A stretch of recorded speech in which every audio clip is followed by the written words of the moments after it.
اور بعض ایسے ہیں کہ دعا کرتے ہیں کہ پروردگار ہم کو دنیا میں بھی نعمت عطا فرما اور آخرت میں بھی نعمت بخشیو اور دوزخ کے عذاب سے محفوظ رکھیو۔ یہی لوگ ہیں جن کے لیے ان کے کاموں کا حصہ یعنی اجر نیک تیار ہے، اور اللہ جلد حساب لینے والا ہے۔ اور قیام منی کے دنوں میں جو گنتی کے دن ہیں اللہ کو یاد کرو۔ اگر کوئی جلدی کرے اور 2 ہی دن میں چل دے تو اس پر بھی کچھ گناہ نہیں، اور جو بات تک ٹھہرا رہے اس پر بھی کچھ گناہ نہیں۔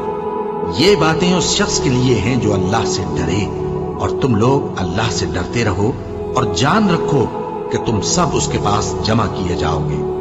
اور کوئی شخص تو ایسا ہے جس کی گفتگو دنیا کی زندگی میں تم کو دلکش معلوم ہوتی ہے، اور وہ اپنے معافی ضمیر پر یعنی اس بات پر جو اس کے دل میں ہے اللہ کو گواہ بناتا ہے، حالانکہ وہ سخت جھگڑالو ہے۔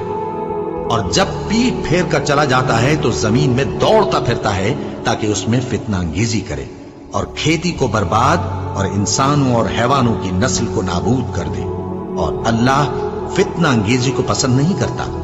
اور جب اس سے کہا جاتا ہے کہ اللہ سے خوف کر تو غرور اس کو گناہ میں پھنسا دیتا ہے، سو اس کو جہنم کافی ہے اور وہ بہت برا ٹھکانہ ہے۔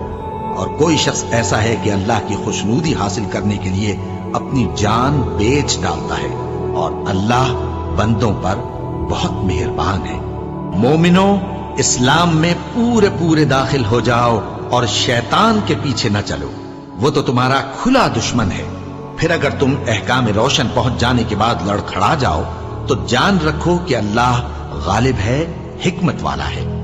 کیا یہ لوگ اسی بات کے منتظر ہیں کہ ان پر اللہ کا عذاب بادل کے سائبانوں میں نازل ہو اور فرشتے بھی اتر آئیں اور کام تمام کر دیا جائے؟ اور سب کاموں کا رجوع اللہ ہی کی طرف ہے۔